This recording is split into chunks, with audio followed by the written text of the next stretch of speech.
Welcome to the peaceful space of sleep-friendly science, where tonight we'll gently float towards the cosmic depths to understand how black holes bend the very fabric of reality. Imagine the universe as a vast, silent fabric stretching into infinity. We will gently explore the profound mystery of black hole celestial giants so massive they create deep wells in space-time itself.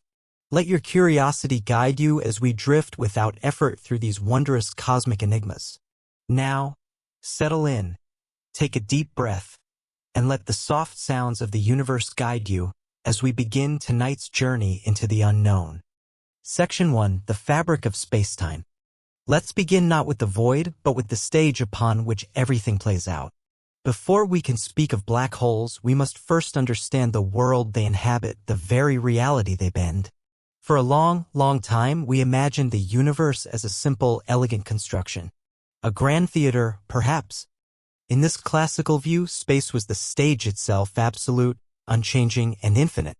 Picture it in the quiet theater of your mind, a vast, dark, three-dimensional grid extending forever in every direction. It was a container, a passive backdrop for the cosmic drama.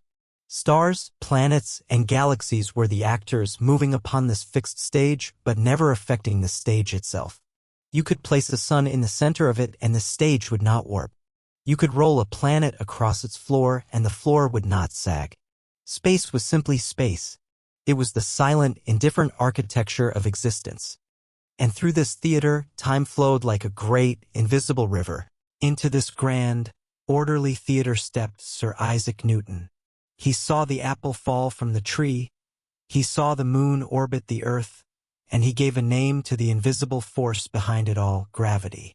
In his vision, gravity was a mysterious, instantaneous pull, an invisible, unbreakable thread connecting every object with mass to every other object.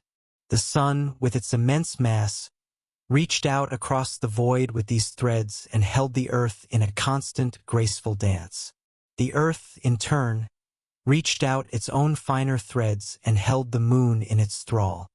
It was a force that acted at a distance, a whisper that crossed the vast emptiness of the stage in no time at all. If the sun were to suddenly vanish, Newton believed the earth would instantly fly off its orbital path, freed from the sun's embrace. This idea of gravity was beautiful. It explained so much. It gave us the mathematics to predict the paths of comets, the tides of our oceans, the graceful waltz of the planets. The universe was a magnificent clockwork, wound up by a divine hand and left to run according to these perfect, universal laws. Space was the static frame, time was the steady ticking of the clock, and gravity was the invisible set of gears and levers that made everything move. For centuries, this was our universe, a place of profound order. But even within this beautiful clockwork, there were tiny, persistent whispers of something more complex. Ghosts in the machine. Mercury's orbit, for instance, wasn't quite perfect. It wobbled, precessing in a way that Newton's elegant equations couldn't fully explain.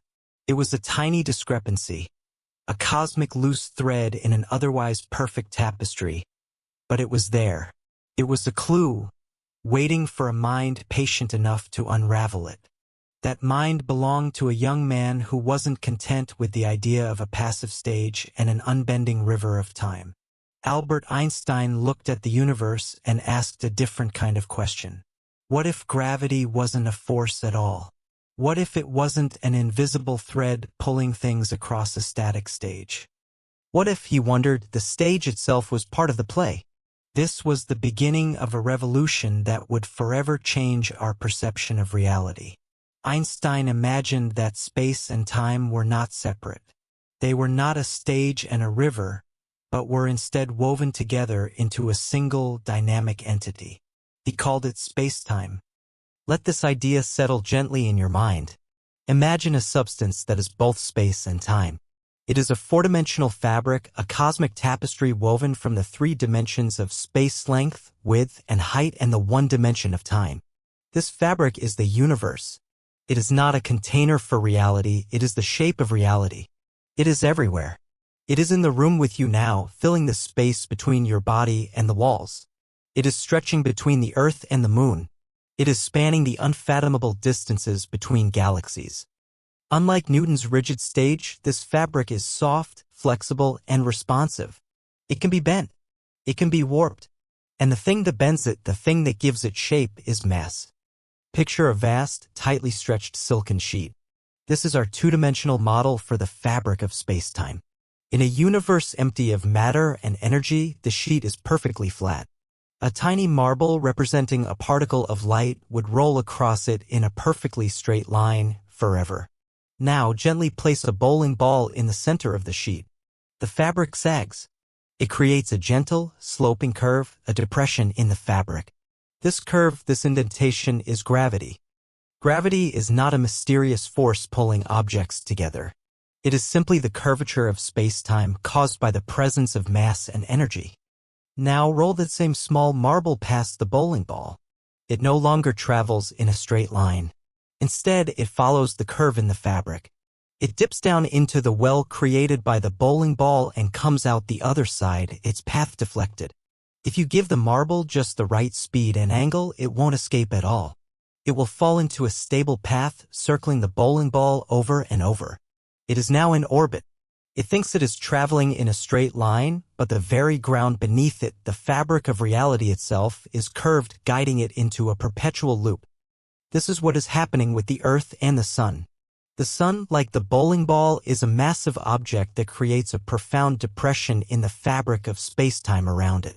The Earth, like the small marble, is simply following the straightest possible path through that curved spacetime. We are not being pulled by an invisible thread, we are rolling along the inside of a cosmic valley carved out by our star. The Moon, in turn, follows the smaller, more subtle curve created by the Earth's own mass. This idea, as radical as it was, explained everything Newton's theory did and more. It explained the wobble in Mercury's orbit perfectly.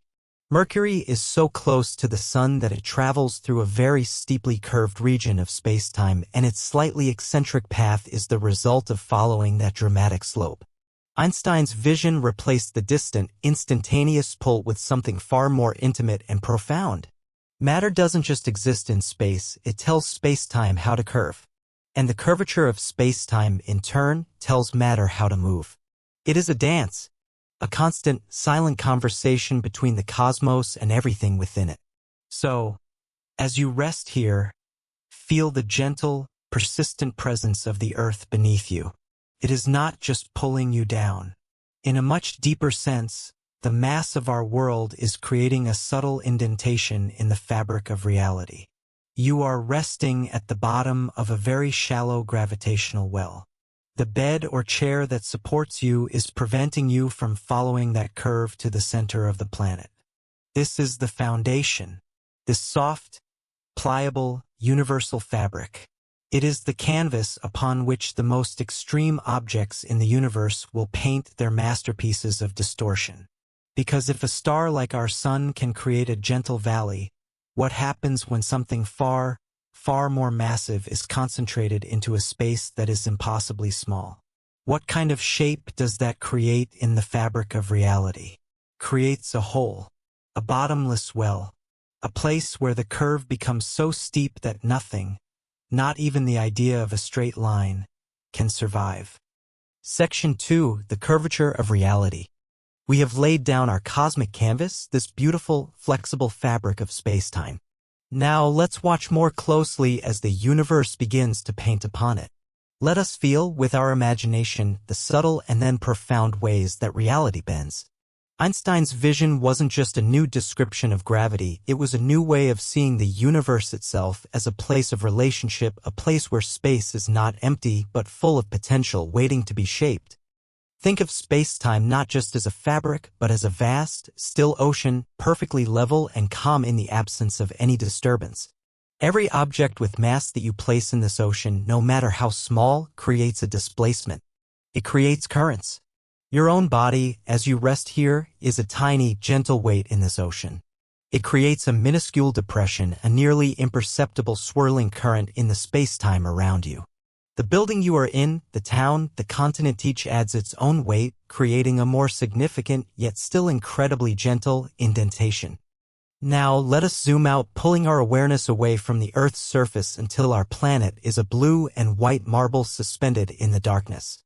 From this vantage point, you can perceive the larger curve. The Earth's mass creates a significant but graceful valley in the cosmic ocean. It is a well, and everything near it is caught in its gentle current. The moon does not circle us because of a leash, but because it is a smaller vessel caught in the current of our valley, forever sailing around its rim. The International Space Station, the satellites that carry our conversations, all are simply following the contours of the space-time valley, a path of least resistance carved out by the presence of our world. This curvature is everywhere.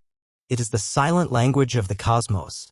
Jupiter, the giant of our solar system, creates a much deeper and wider valley than Earth. Its presence sends out powerful currents that have shaped our entire solar system, corralling asteroids into a belt, deflecting comets, and holding its own large family of moons in a complex and beautiful gravitational dance. Its well in space-time is so profound that it acts as a cosmic shepherd, its gravity shaping the orbits of its neighbors. But all of these are just gentle foothills compared to the mountain at the center of our solar system. The Sun, containing over 99.8% of all the mass in our little corner of the universe, our star's influence on the fabric of space-time is paramount. It doesn't just create a valley, it creates a vast, sloping canyon. The planets, from Mercury to Neptune, are all caught on the sides of this immense canyon, each following its own circular path, its own orbit, like water spiraling slowly down a drain. They are not being pulled. They are falling. In a sense, the Earth is falling towards the Sun right now, but it also has enough sideways momentum that it continuously misses, perpetually sailing around the edge of the Sun's gravitational well. Orbit is a state of continuous falling, a perfect balance between forward motion and the curve of space itself. This is the great beauty of Einstein's idea. Gravity is not a force that propagates through space, it is the geometry of space. It is the shape of the world. But this raises a deeper, more philosophical question. Why? Why does mass curve space-time? The answer lies in one of the most famous equations ever written, E=mc². Energy equals mass times the speed of light squared. This equation tells us that mass and energy are two sides of the same coin. They are fundamentally interchangeable. Mass is just a very, very concentrated form of energy. So, it is not just mass that curves space-time, but energy in all its forms. A beam of light, which has no mass, still has energy, and so it too creates an infinitesimally small curve in space-time. The fabric of reality is not just responding to the stuff of the universe, it is responding to the energy of the universe.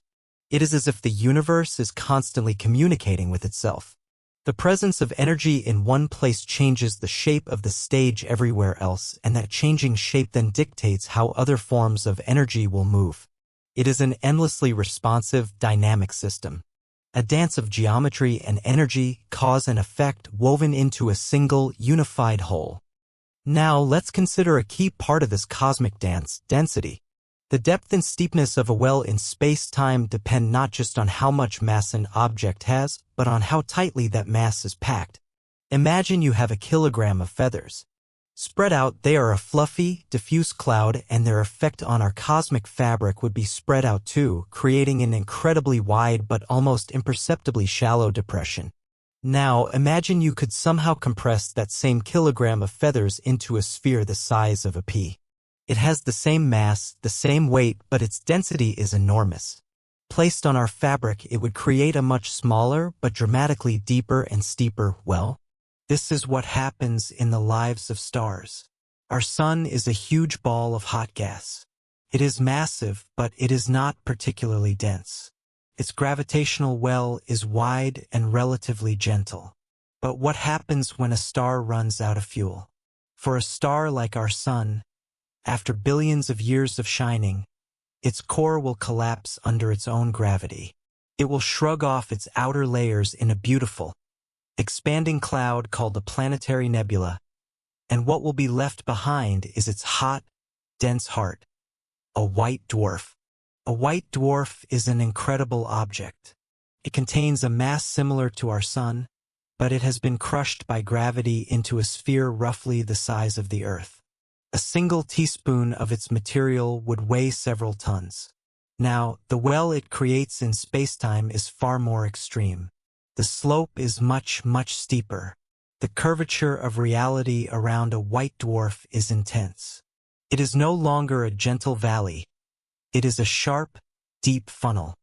But for stars much more massive than our sun, the story is even more dramatic. When these giants die, the force of their collapse is so immense that it crushes matter beyond the limits of a white dwarf. The gravity is so strong that it forces electrons and protons to merge, creating a sea of neutrons. What is left is a neutron star. Let this idea settle. Imagine taking 1.5 times the mass of our entire sun and crushing it down into a sphere no bigger than a city, perhaps just 20 kilometers across. The density is almost beyond comprehension.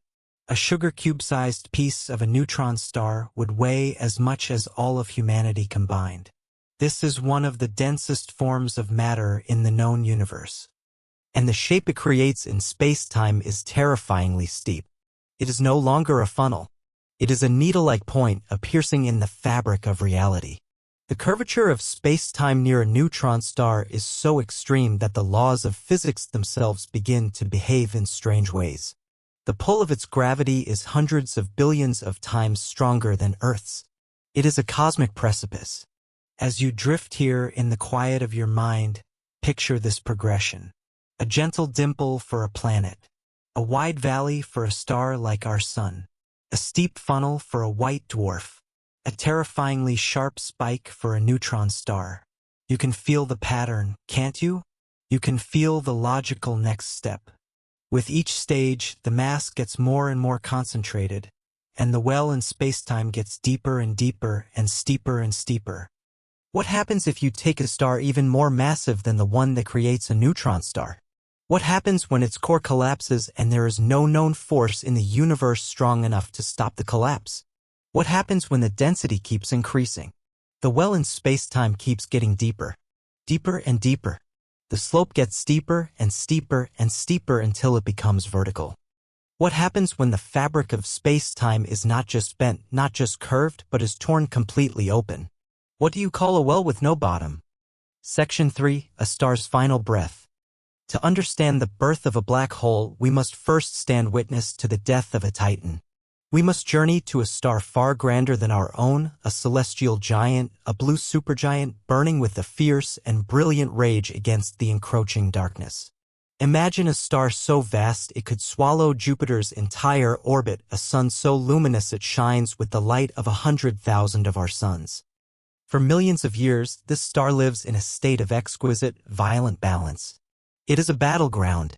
In its core, a furnace of unimaginable temperature and pressure rages. This is the star's engine, nuclear fusion. It takes the lightest element, hydrogen, and under the crushing weight of its own immense gravity, it fuses the atoms together to create helium. This process releases a colossal amount of energy, the light and heat that make the star shine. This outward-pushing energy, this constant explosion from the core, is what holds the star up. It is a pillar of fire pushing against the relentless, inward-crushing force of the star's own gravity. Gravity wants to collapse the star into a single point. Fusion wants to blow it apart. And for millions of years, they are locked in a perfect cosmic stalemate. The star is a living, breathing thing. A vast sphere of plasma held in equilibrium by these two titanic, opposing forces. But this cannot last. The fuel for fusion is finite. The star burns through its hydrogen, creating a core of helium ash. As the hydrogen fuel in the core is depleted, the fusion engine sputters. The outward push of energy weakens, and gravity, ever patient, begins to win. The core starts to contract, to collapse under its own weight. This collapse, however, ignites a new, more desperate phase of life. The shrinking core heats up even more, reaching temperatures so extreme that it can now fuse helium. It begins to burn its own ash. Helium atoms fuse into carbon, releasing a new wave of energy that pushes back against gravity, re-establishing a temporary, fragile balance. The star swells, becoming a red supergiant, its outer layers expanding and cooling. It has been given a reprieve, a second life. But this too is a borrowed time. The star works its way up the periodic table, a cosmic alchemist forging heavier and heavier elements in its heart. Carbon fuses into neon, neon into oxygen, oxygen into silicon. Each stage of fusion requires higher temperatures and pressures, and each stage provides less energy in return, lasting for a shorter and shorter period. The battle becomes more frantic. While the hydrogen burning phase lasted for millions of years, the final silicon burning phase might last for only a single day.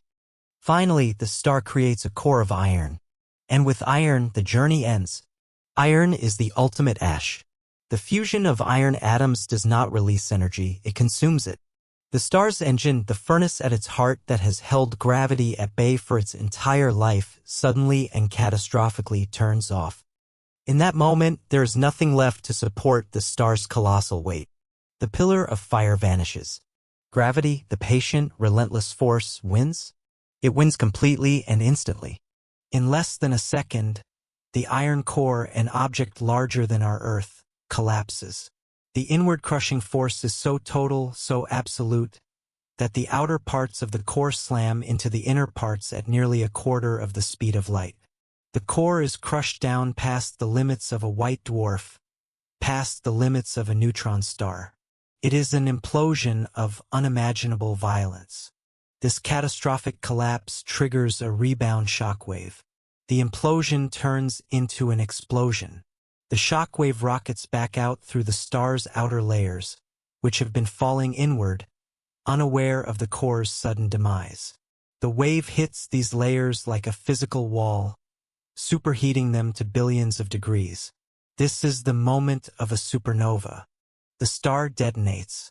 In a single brilliant flash, it outshines its entire host galaxy. It blazes with the light of trillions of suns, releasing more energy in a few seconds than our sun will in its entire 10 billion-year lifetime. It is one of the most violent and luminous events in the entire universe. A star's final, magnificent breath. The explosion hurls the star's outer layers into space, enriching the cosmos with the heavy elements it forged in its heart: the carbon, the oxygen, the iron. These elements will drift through the void for eons, eventually clumping together to form new stars, new planets, and perhaps new life. The very iron in your blood was forged in the heart of a dying star like this. We are, in a very literal sense, made of stardust. We are the children of supernovae. But what of the core? What is left behind at the heart of this titanic explosion? For a star that is massive enough, typically with a core weighing more than about 3 times the mass of our sun, the collapse does not stop. The force of gravity is so overwhelming that there is no known force in physics that can halt it. The matter of the core is crushed beyond all recognition. It is squeezed past the point where neutrons can resist. It is squeezed out of existence as we know it. As the core collapses, its density skyrockets towards infinity. And as its density increases, so does its effect on the fabric of spacetime. The well it creates grows deeper and steeper at an astonishing rate. Remember our analogy of the needle-like point of a neutron star? Imagine that point pushing down and down and down with no end. The fabric of spacetime stretches and stretches and stretches, becoming infinitely steep. The core collapses into an object with zero volume and infinite density. Collapses to a point. This point is called a singularity. It is a place where the curvature of spacetime becomes infinite. It is a place where our understanding of physics, of space, and of time breaks down completely. The laws of nature, as we know them, cease to apply. And around this point of infinite density, a boundary forms, a surface of no return. This surface is not made of matter. It is a purely gravitational boundary. It is the point where the well in spacetime has become so steep, so deep, that its escape velocity exceeds the speed of light. Light is the fastest thing in the universe. Nothing can travel faster. So if the escape velocity from a region of space is greater than the speed of light, It means nothing, not a planet, not a rocket ship, not even a beam of light itself can ever get out. This one-way membrane, this surface from which no escape is possible, is the event horizon. And the object defined by this event horizon, this region of spacetime created by the collapsed star, is a black hole. It is not a hole in the sense of being empty. It is, in fact, the most densely packed region of matter imaginable. But it is black because it has sealed itself off from the rest of the universe. No light can escape it, so we cannot see it. It is a ghost in the cosmos, its presence felt only through the immense shadow it casts on the fabric of reality. It is a scar left behind from the death of a god. Section 4. Crossing the silent threshold. We now arrive at the most enigmatic border in the cosmos. The event horizon. It is a name that sounds both poetic and ominous, and for good reason. It is the edge of the known, the coastline of a sea from which no traveler returns. Let us approach it with gentle curiosity, not with fear. The event horizon is not a physical surface. You could not touch it. It is not a wall of fire or a shell of black rock. It is a location in space, a purely mathematical boundary defined by gravity. It is the place where the river of spacetime, which flows gently throughout the universe, suddenly quickens and turns into an inescapable waterfall, plunging into an unseen depth. Imagine you are in a canoe on a wide, calm river. You can paddle in any direction you choose. You can paddle upstream, downstream, or to either bank. This is normal space-time where you have freedom of movement in all three spatial directions. As you drift along, you notice the current is getting a little stronger. You are approaching the gravitational influence of the black hole. You can still paddle against the current and get away, but it takes more effort. Now you drift closer. The water is moving faster. This is the region just outside the event horizon. The current is powerful, but with a strong enough engine, a powerful enough rocket, you could still turn around and escape its pull. The space-time here is steeply curved, but not yet vertical. Then you drift across an invisible line in the water. You might not even notice the moment it happens. There is no splash, no bump, no warning sign, but you have just crossed the event horizon. The nature of reality has fundamentally changed for you. The river of space-time is now flowing inward toward the singularity faster than the speed of light. And since nothing can travel faster than light, nothing can travel faster than the current you are now in. Think about what this means. Back on the calm part of the river, you had freedom of movement in space. Now, all your possible futures, all your possible paths, point in only one direction.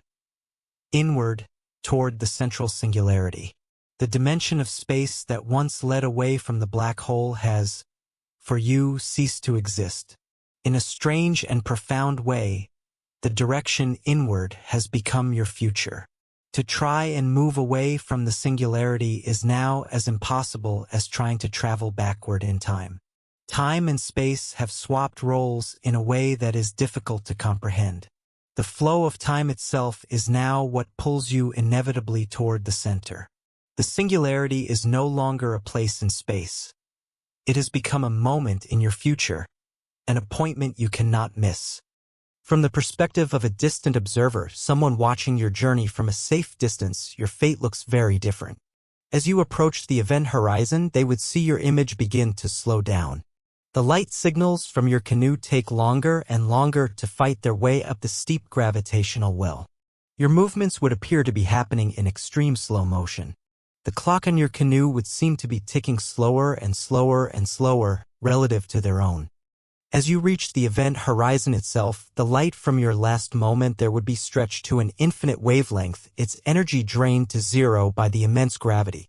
From the outside world's perspective, your image would freeze at the horizon, becoming dimmer and redder, smeared across the edge of the void for eternity. They would never see you cross. They would only see you fade away, a ghostly afterimage plastered forever on the boundary of the abyss. But in your own experience, there is no freezing. You sail across the invisible line in real time, with the universe still appearing normal around you. It is a chilling paradox of relativity. Your time and their time have diverged completely. Once inside, what would you see? The view is not one of absolute blackness. The event horizon is a one-way door. Light from the outside universe can still fall in with you. So, if you were to look up, away from the singularity, you would see the entire future history of the external universe play out, compressed into a dazzling, distorted, and rapidly blue-shifted point of light. You would see stars being born and dying, galaxies colliding, and perhaps even the eventual end of the universe itself, all in the moments before your own end. If you were to look down toward the singularity, you would see only perfect darkness. The journey inward is swift and final. And it is not a gentle one. The black hole's gravity is not uniform. The force of gravity at your feet, being closer to the singularity, would be immensely stronger than the gravity at your head. This difference in gravitational pull is called a tidal force. Imagine our canoe again. As it plunges down the space-time waterfall, the front of the canoe is pulled more strongly than the back. The canoe begins to stretch. The sides of the canoe are also being squeezed inward as all paths converge toward the single point of the singularity. This process of being stretched vertically and squeezed horizontally has a rather grim but descriptive name: spaghettification. Any object falling into a stellar mass black hole would be torn apart by these extreme tidal forces long before it reached the singularity. Atoms themselves would be ripped from their bonds. Your body would be stretched into a thin stream of fundamental particles, a final, fleeting whisper of matter being unraveled by the raw geometry of space-time. For a supermassive black hole, the kind that sits at the center of galaxies, the story is slightly different. Because they are so much larger, the event horizon is much farther out from the central singularity. The slope of the gravitational well is actually gentler at the horizon. This means the tidal forces at the event horizon of a supermassive black hole are weak enough that a person, or a spaceship, could theoretically cross it completely intact. You could drift into the abyss whole. You would be inside the black hole, cut off from the universe forever, but you would still have a few moments of existence before the tidal forces closer to the singularity became insurmountable and the inevitable stretching began. The event horizon is therefore a boundary of information. It is the ultimate cosmic secret keeper. Everything that falls into its stars, planets, light, information is lost to our universe forever. Its story is erased, its mass and energy and spin are the only things the black hole adds to its own. This is the great puzzle that has perplexed physicists for decades. Where does the information go? Does it truly vanish, violating the fundamental laws of physics that say information can never be destroyed? Or is it stored somehow on the surface of the horizon itself, like a cosmic hologram? This silent threshold challenges our most basic assumptions about reality. It is a place where the smooth continuity of space-time gives way to a one-way journey into oblivion, a place where time and space exchange their very meanings. It is the ultimate embodiment of the unknown. Section 5. The Dance of Bending Light. Now that we have crossed the silent threshold in our minds, let us pull back to a safe distance and observe one of the most elegant and beautiful consequences of curved space-time. We have seen how gravity shapes the path of matter, guiding planets in their orbits. But space-time's influence extends even to that which is massless, light itself. Einstein predicted that gravity could bend the path of starlight, a claim so audacious that it took a total solar eclipse to prove him right. Imagine, once again, our flat fabric of space-time, a perfect, level plane. A ray of light from a distant star travels across this fabric in a perfectly straight line. It is the very definition of a straight path, the universe's own ruler. Now let's place our sun, that heavy bowling ball, onto the fabric. It creates a deep, curving well. A ray of light from a distant star that passes very close to the edge of the sun no longer travels in a straight line relative to us, the distant observers. It follows the curve in the fabric. It dips into the sun's gravitational well and comes out the other side, its path slightly deflected. It's like a car following a curve in the road. From the car's perspective, it is going straight, but its direction of travel is changing. For us on Earth, looking back at that star, the effect is profound. Our brains assume that light travels in straight lines. So when we see the deflected light ray, we trace it backward in a straight line to its apparent origin. We see the star not where it actually is, but in a slightly different position in the sky. The sun's gravity has acted like a lens, bending the starlight and creating a mirage. This phenomenon is called gravitational lensing. It is one of the most powerful tools in modern astronomy, allowing us to see the invisible and weigh the unweighable. The sun's effect is minuscule, a tiny shift in a star's apparent position, measurable only with precise instruments during an eclipse when the sun's own brilliant glare is blocked. But a black hole, with its infinitely steep well in space-time, is the ultimate gravitational lens. Picture a black hole sitting in space between us and a distant galaxy. It is completely invisible to us, a perfect sphere of blackness against the blackness of space. But its gravity is immense. The space-time around it is warped into a deep, inescapable funnel. Light from the background galaxy travels toward us. Some of that light heads directly for the black hole and falls past the event horizon, lost forever. This creates a dark shadow, a circular silhouette. But the light that passes close to the black hole just outside the event horizon is captured by the extreme curvature of space-time. It is bent, deflected, and redirected in dramatic ways. Imagine light rays from the galaxy passing just over the top of the black hole. They are bent downward toward our telescope. Light rays passing just underneath the black hole are bent upward also toward our telescope. Light rays passing on the left are bent to the right, and those on the right are bent to the left. The black hole acts like a cosmic funhouse mirror. It takes the single image of the background galaxy and distorts it, creating multiple images, arcs of light, and even complete rings. If the alignment is perfect, if the distant galaxy, the black hole, and the Earth are all in a perfectly straight line, the light from the galaxy will be smeared into a perfect, glowing circle around the black hole's shadow. This is called an Einstein ring. It is a celestial halo, a wreath of light formed by the ghost of a dead star. Seeing one is like seeing the shape of gravity itself, a visual confirmation of the deep well in space-time. More often, the alignment is not perfect. In this case, we might see two or more distorted images of the same galaxy. We might see bright, stretched-out arcs of light, like streaks of paint on a dark canvas. These ghostly arcs and duplicate images are the telltale signature of a massive, invisible object lurking in the foreground. By studying the shape and brightness of these lensed images, astronomers can work backward. They can calculate the exact amount of mass required to bend the light in just that way. They can weigh the invisible. This is how we find and measure the mass of objects we can't see, from individual black holes to vast, mysterious clumps of dark matter. But the dance of light around a black hole gets even stranger. Space-time near the event horizon is so severely warped that it's possible for light to be captured into an orbit. There exists a region just outside the event horizon called the photon sphere. At this precise distance, gravity is so strong that it can force light to travel in a circle. Let this astonishing idea sink in. A ray of light could be trapped, circling the black hole forever like a moth around a flame. If you were to stand on this photon sphere, an impossible feat, of course, and look straight ahead, after a moment you would see the back of your own head. The light from the back of your head would travel all the way around the black hole and arrive back at your eyes.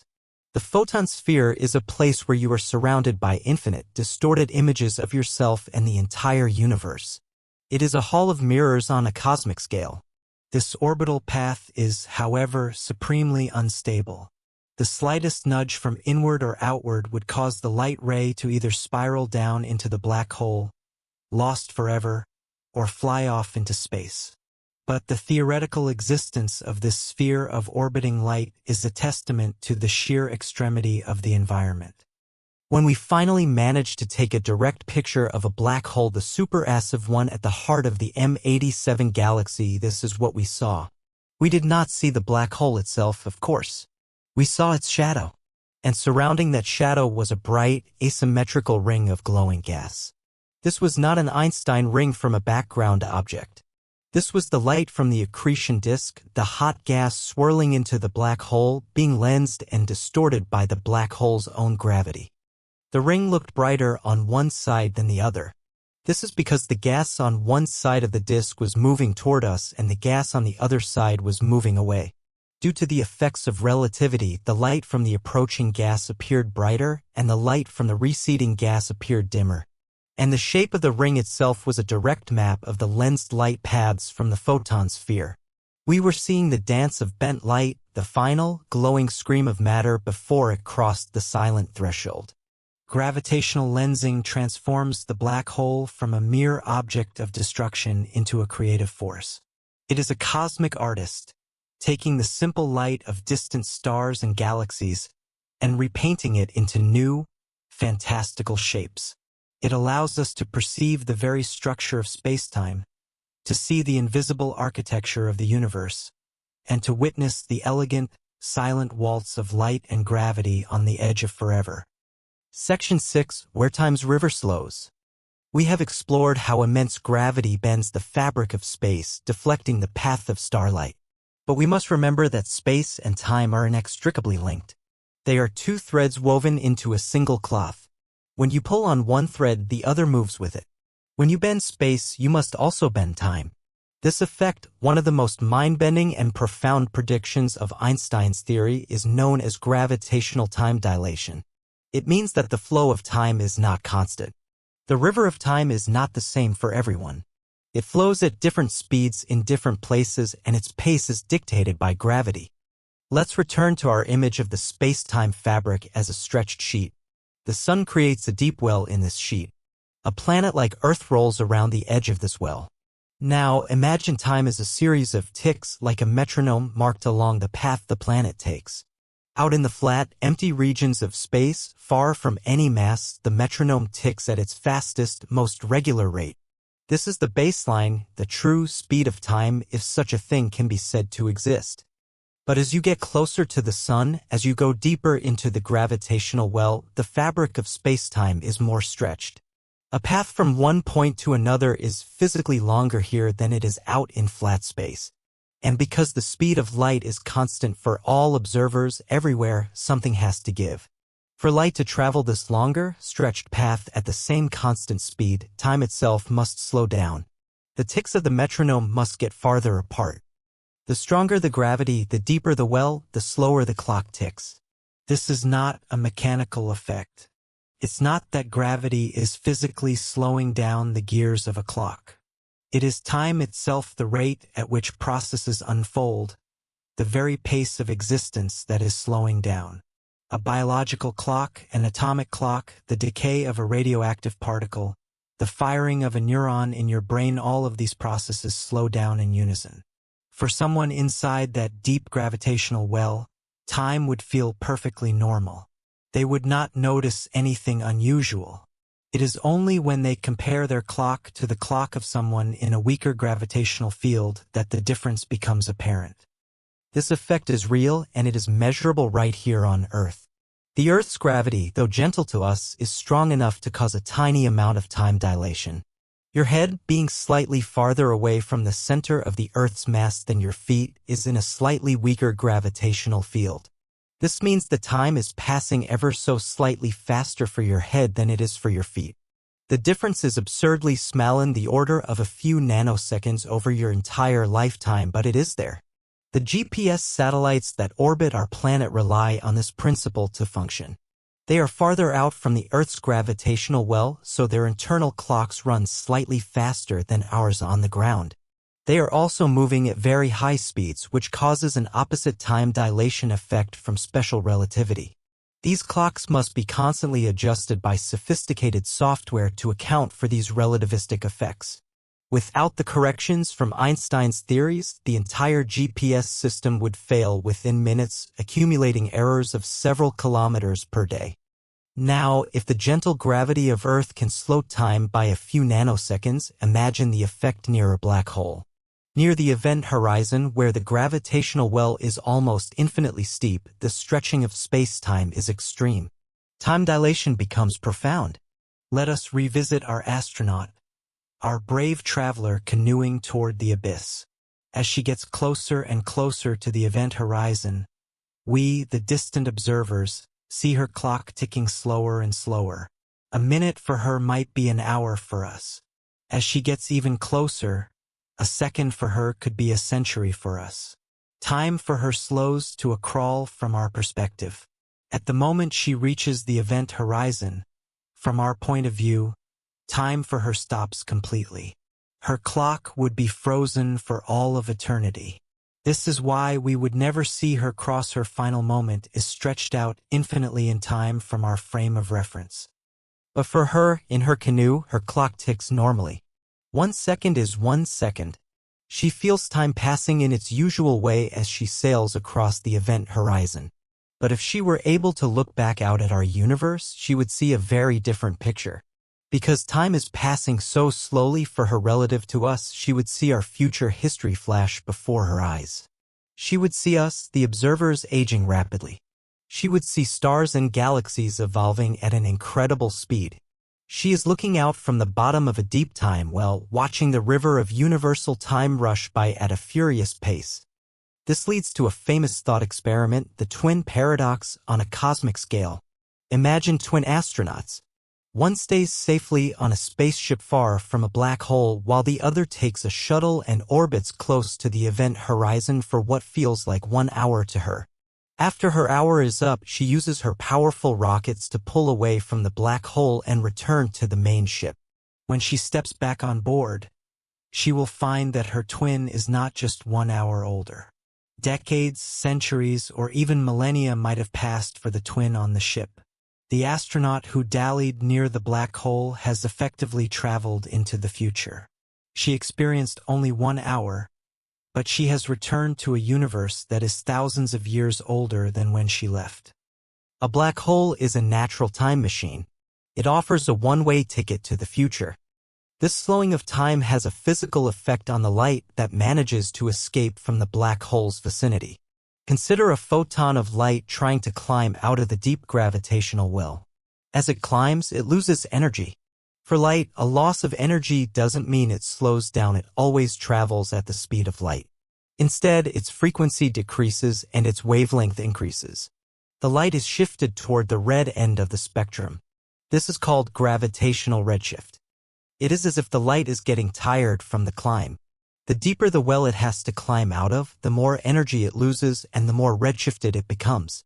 A photon emitted from just outside the event horizon would have to expend almost all of its energy to escape. By the time it reached a distant observer, its wavelength would be stretched to be incredibly long, perhaps becoming a low-energy radio wave. A photon emitted from the exact location of the event horizon would have its wavelength stretched to infinity. It would have zero energy. It would cease to exist. This is another way to understand why no light can escape. The climb is simply too steep, the energy cost is infinite. So a black hole not only bends the space around it, creating a dark abyss, but it also warps the time around it, creating a zone of temporal stagnation. It is a place where the forward march of time, that most fundamental aspect of our experience, is brought to a near standstill. It is a cosmic eddy in the river of time, a quiet pool where a moment can last for an eon. It reminds us that time is not an absolute, but a local and personal experience, a river that can be diverted and slowed by the immense weight of a dead star. Section 7. Journey to the Unknowable Heart. We have lingered at the edge, we have felt the pull of the current, we have witnessed the bending of light and the slowing of time. Now with our minds, let us do what no physical object could: complete the journey. Let us fall past the event horizon and travel toward the black hole's ultimate secret, its unknowable heart, the singularity. As we cross the event horizon, the external universe vanishes into a single, bright point behind us. All paths, all possibilities, now lead to one destination.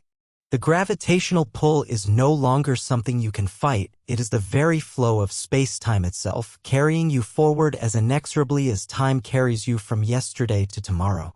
The singularity is not a place you are going to, it is an event in time that is coming for you. What is this thing we call a singularity? In the language of mathematics, a singularity is simply a point where a given equation or function breaks down. yielding an answer of infinity. It's a sign that your mathematical model has been pushed beyond its limits and no longer describes the reality it is supposed to. In the context of Einstein's general relativity, the singularity at the heart of a black hole is a point where the equations predict that spacetime curvature becomes infinite and the density of matter becomes infinite. Let this concept settle gently. Infinite density. An object with a finite mass, the mass of the original collapsed staircase crushed into a region with zero volume. It is a mathematical paradox, a point that defies our physical intuition. It is a tear in the very fabric of reality, a place where the familiar laws of nature are utterly shattered. Our physics, our science, our understanding of cause and effect simply stop here. It is the end of the road for our current theories. What would this singularity look like? The question itself may be meaningless. Looking requires light, and no light can emerge from the singularity. It is a place of absolute finality. Classical physics imagines it as a single, infinitely sharp point for a non-rotating black hole. If the black hole is rotating, as most things in the universe are, the singularity is thought to be smeared out into a ring-choppy ring singularity. But both of these are just mathematical artifacts of a theory that we know is incomplete. General relativity is a magnificent theory for describing gravity on the large scale of stars and galaxies. But to understand the singularity, you need a theory that can describe gravity on the infinitesimally small scale of subatomic particles. You need a theory of quantum gravity. This is the holy grail of modern physics. A single framework that can unite the two great pillars of 20th century science: Einstein's theory of the very large and quantum mechanics, the theory of the very small. We do not have such a theory yet. The singularity is the place where these two realms collide, and it is the place where our ignorance is laid bare. Physicists have ideas, of course. They have beautiful, speculative theories. Perhaps, as you approach the singularity, reality dissolves into a roiling foam of quantum spacetime, a chaotic sea of possibilities where space and time lose their meaning and are constantly being created and destroyed. Perhaps the singularity is not an endpoint at all, but a bridge. Some theories, like loop quantum gravity, suggest that matter cannot be compressed to an infinite density. Instead, it reaches a maximum, mind-bogglingly high density and then bounces. In this view, the singularity is a gateway where matter falling into a black hole in our universe emerges from a white hole in another universe, or perhaps in a distant region of our own. The black hole becomes a cosmic recycling plant, a wormhole between 2 points in spacetime. Another tantalizing idea comes from string theory. It suggests that the fundamental constituents of the universe are not point-like particles, but tiny, vibrating strings of energy. In this framework, the singularity might be resolved into a fuzzy, hyperdense ball of strings, which they call a fuzzball. In the fuzzball model, there is no single point of infinite density. Instead, the information of everything that fell into the black hole is not lost, but is encoded in the complex vibrations of these strings, which form a surface that extends all the way out to the event horizon. The black hole is not a void with a point at the center, but a solid, albeit very strange, object. These are just glimpses, poetic attempts to describe a place that is, by its very nature, beyond our description. The true nature of the singularity remains one of the greatest unsolved mysteries in all of science. It is a frontier, a wall that our current knowledge cannot penetrate. But there is a saving grace in all of this, a cosmic rule that seems to protect us from the sheer weirdness of the singularity. It is called the cosmic censorship hypothesis. This is not a formal law, but a strongly held belief among physicists. It proposes that every singularity in our universe must be clothed by an event horizon. The event horizon acts as a cosmic censor, hiding the singularity from the rest of the universe. It ensures that the breakdown of physics, the place where infinity rears its head, is forever sealed off from our view. We can be affected by the black hole's gravity, but we are shielded from the madness at its core. A naked singularity, one without an event horizon, would be a disaster for physics, as it would spew out unpredictable and chaotic effects into the cosmos, destroying the orderly chain of cause and effect. So far, we have never observed any evidence of such an object. The universe, it seems, prefers to keep its deepest secrets hidden. So, as our imaginary journey ends at this point of infinite density and zero volume, we are not met with an answer, but with a question. The singularity is not a destination, it is a signpost. It points toward a new, deeper level of physics that we have yet to discover. It is the universe's way of telling us your journey of understanding is not over. There are more profound truths to be found. It is the ultimate symbol of the unknown, a silent, powerful reminder that the cosmos will always be more mysterious and more wonderful than we can possibly imagine. The heart of a black hole is the horizon of our own knowledge. Section 8. Echoes from the Void. For a long time, black holes were thought to be eternal prisons. Once formed, they would only grow. Anything that crossed the event horizon, a star, a planet, a particle of light, was lost forever, its mass added to the black hole's own. They were the ultimate cosmic sinks, the final resting place for matter and energy. The old saying was black holes have no hair, meaning that all of the complex details and information of the things that fell in were shaved off, leaving behind only three simple properties: mass, spin, and electric charge. A black hole made from a collapsed star would be indistinguishable from a black hole made of a trillion encyclopedias. They were simple, perfect, and everlasting. But this perfect, eternal darkness was challenged by one of the most brilliant minds of our time, Stephen Hawking.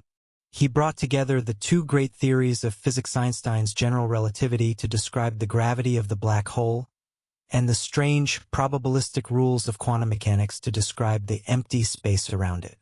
And in doing so, he made a discovery that was truly revolutionary.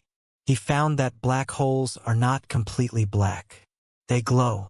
This glow, now known as Hawking radiation, is an incredibly subtle and beautiful quantum effect. To understand it, we must first change our perception of the vacuum of space. On a quantum level, empty space is not empty at all. It is a bubbling, seething foam of activity. It is filled with virtual particles. Pairs of particles and their antiparticles that spontaneously pop into existence from borrowed energy, exist for a fleeting moment, and then annihilate each other, paying back their energy debt. This happens everywhere, all the time, in the space all around you. A particle of matter and a particle of antimatter, an electron and a positron, for instance, emerge from the void, fly apart for an infinitesimal fraction of a second, and then collide and disappear back into nothingness. The vacuum of space is a storm of these phantom particles, a constant flicker of creation and annihilation. Normally, this quantum foam is invisible to us. The virtual particles exist for such a short time that they cannot be directly detected. But what happens when this process occurs right at the edge of a black hole's event horizon? Imagine a pair of these virtual particles, a particle and an antiparticle, popping into existence right on that crucial boundary. The universe has to make a choice. Usually, they would annihilate each other. But here, at the edge of the abyss, it's possible for one of the particles to fall into the black hole while the other one escapes. Let's say the antiparticle falls in and the particle escapes, flying off into space.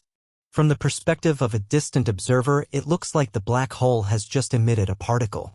The escaping particle is no longer virtual. It has been promoted to a real particle. It has real energy and can be detected. This steady trickle of real particles escaping from the event horizon is Hawking radiation. But there is no free lunch in the universe. The energy for this newly real particle has to come from somewhere. It comes from the black hole itself. When the antiparticle of the pair fell into the black hole, it carried with it a kind of negative energy. An antiparticle can be thought of as a particle traveling backward in time, and from the black hole's perspective, swallowing this negative energy is equivalent to losing mass. Think of it this way. The black hole has paid the energy debt for the particle that escaped. The total mass energy of the black hole decreases by a tiny, tiny amount. According to Einstein's E = mc², mass and energy are the same. So, By emitting a particle of energy, the black hole loses an equivalent amount of mass. This process is incredibly slow.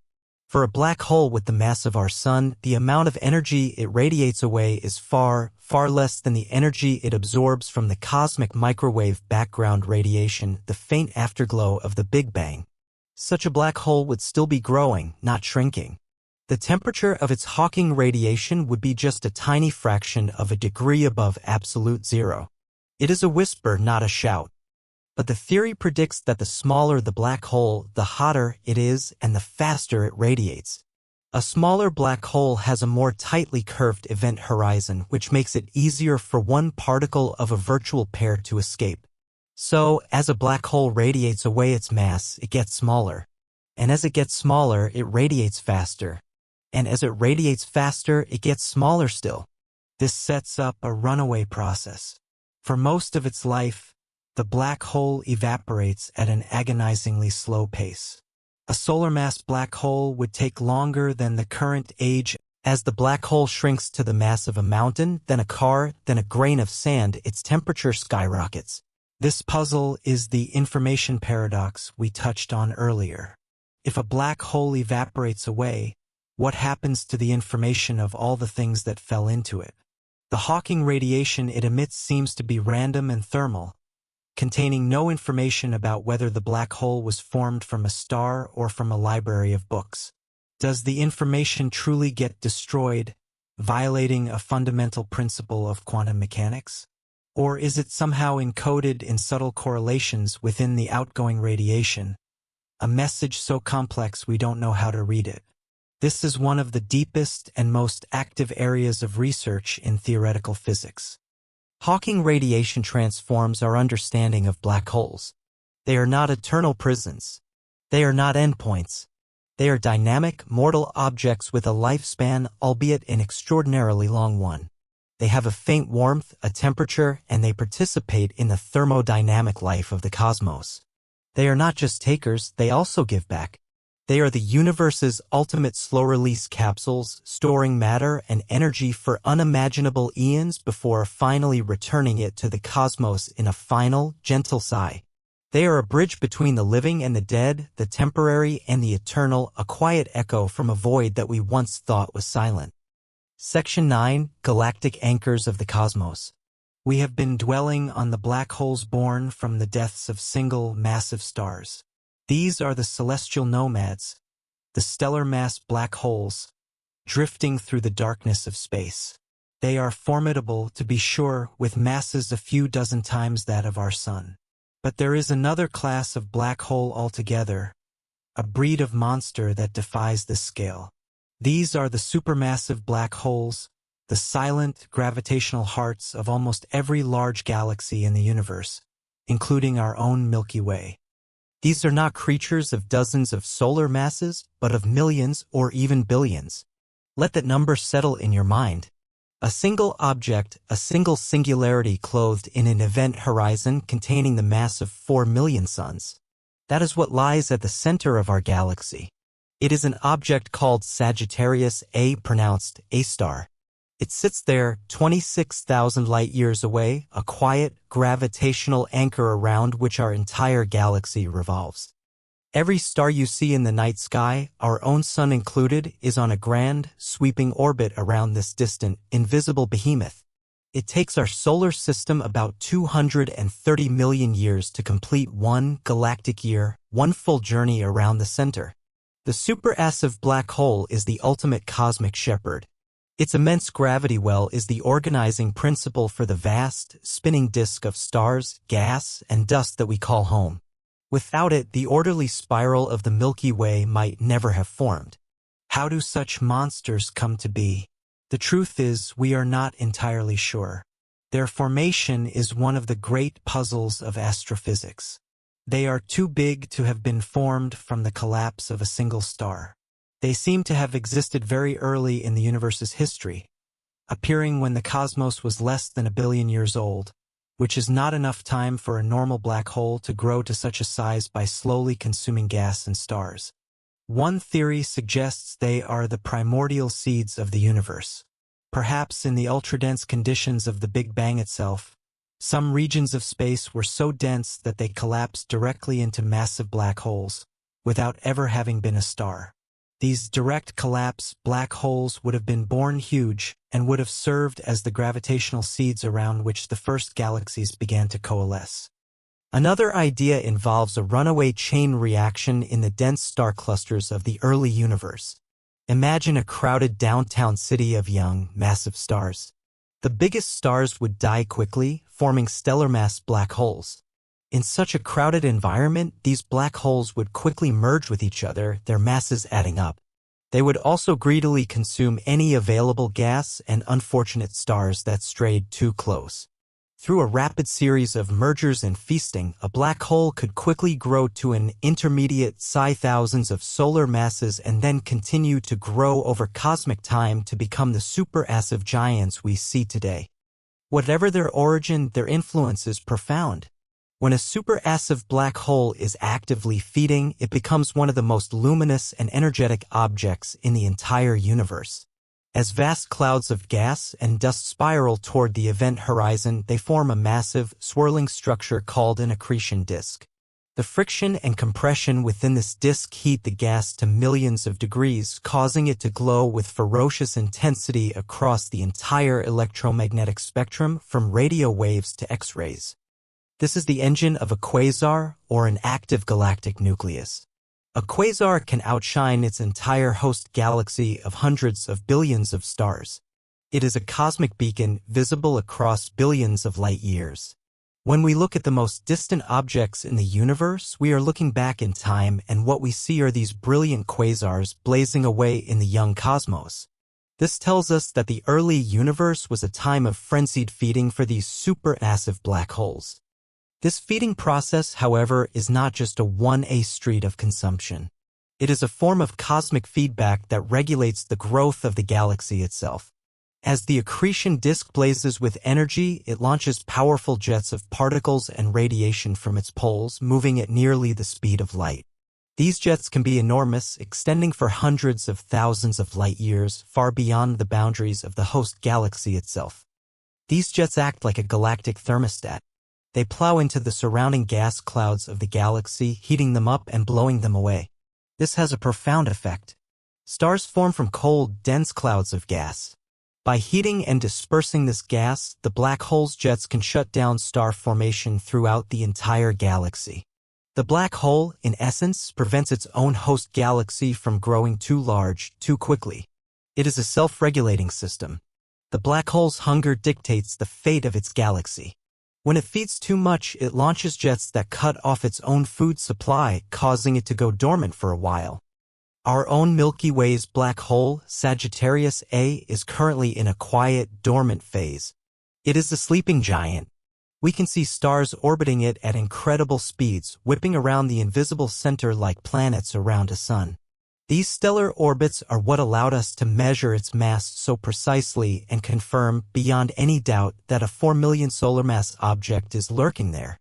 Occasionally, a small gas cloud or an unlucky star gets too close, and we see a brief flare-up of X-rays as the material is torn apart by tidal forces and consumed. But for the most part, it is slumbering. But it wasn't always so quiet. Faint, ghostly bubbles of gamma-ray emission extending tens of thousands of light-years above and below our galactic plane suggest that our black hole was active, like a quasar, just a few million years ago, a mere blink of an eye in cosmic terms. It once feasted, and it will likely feast again. The supermassive black hole is not just a curious feature of a galaxy, it is an integral part of its life cycle. It is the anchor, the engine, and the thermostat. It governs the galaxy's birth, its growth, and its eventual, quiet aging. There is a deep and mysterious connection between the mass of a galaxy's central black hole and the properties of the galaxy itself. This suggests a coevolution, a dance between the giant and its stellar home that has unfolded over the entire age of the universe. These galactic anchors remind us that black holes are not merely agents of destruction. They are architects.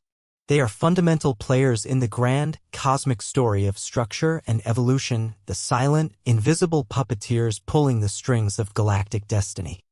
Of course, Let us bring our journey to a close. Section 10, Reflections in the Cosmic Mirror. Our journey is drawing to a gentle close. We have drifted through the soft fabric of space-time, witnessed the death of a titan, and stood at the precipice of an eternal waterfall.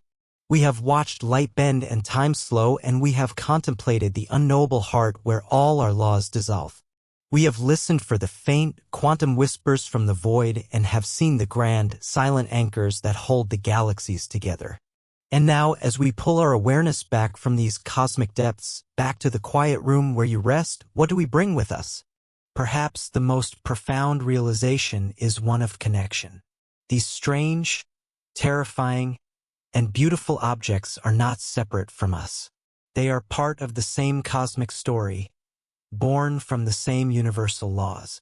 The iron in your blood, the calcium in your bones, the oxygen you are breathing now, these elements were forged in the fiery hearts of the very same massive stars whose collapse gives birth to black holes.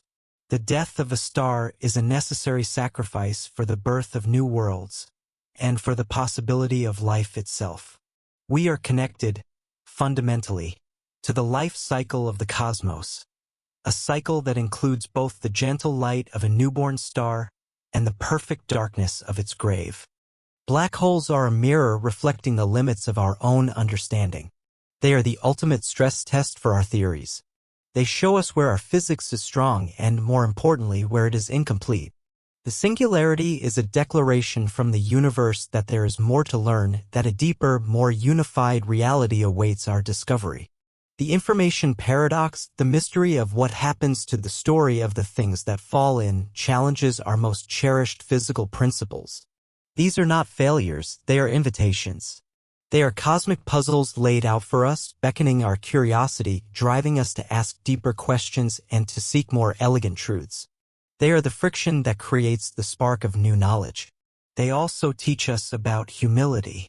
In the face of an object that can bend reality, slow time, and swallow light, we are reminded of our own fragile and fleeting place in the cosmos. We are beings of a particular scale, evolved to understand a world of gentle gravity, moderate speeds, and a steady flow of time. Black holes show us that the universe operates on scales of mass, density, and curvature that are far beyond our everyday intuition.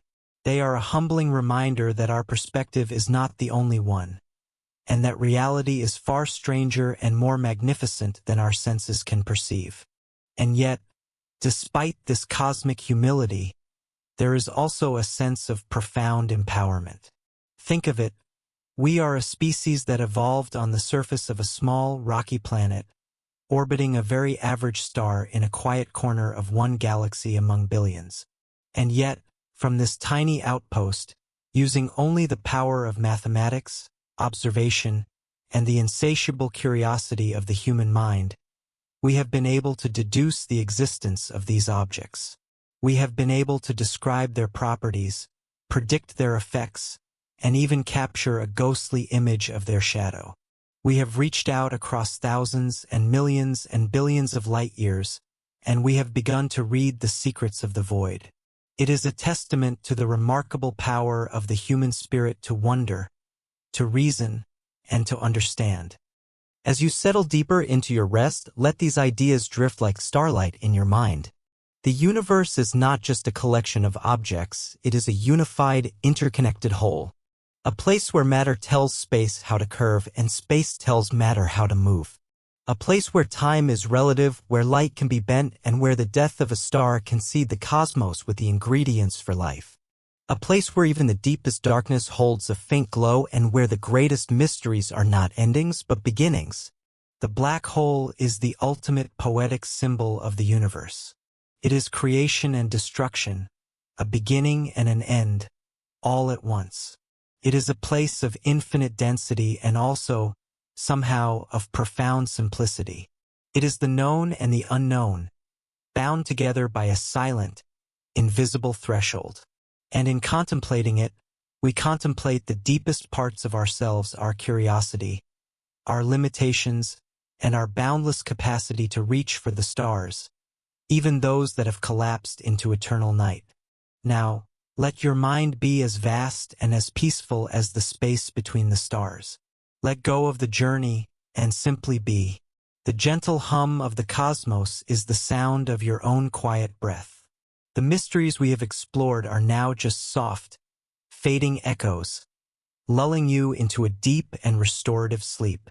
The universe will continue its silent, wondrous dance while you rest, and it will be here, waiting for you, when you wake. Good night. Sleep well.